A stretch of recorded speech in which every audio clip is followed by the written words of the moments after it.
Welcome to our lesson about terms for soccer, or as some around the world call it, football. We call it poiwhana, which literally translates to kick ball.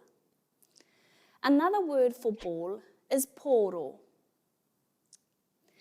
Before we hit the papa or field, you have to put on your putu or tie your boots.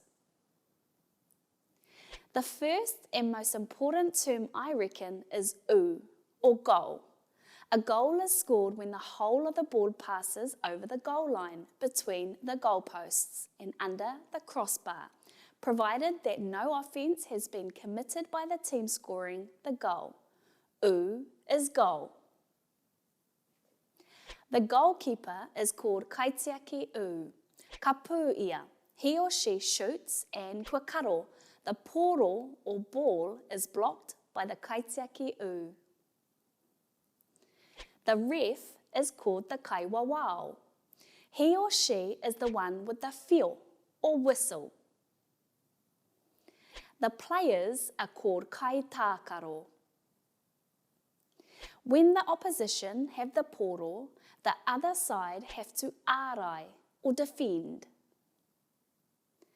If someone does something wrong in the penalty area, they can give away a hāmene or penalty. Hopefully, the kaitiaki u, goalkeeper, can karo, block this one. U, goal. Oh well, I must give it up to them. That was a pretty impressive goal. Now I know not to tūhapa or be offside. Anyway, I hope you enjoyed learning terms about poiwhana, soccer or football.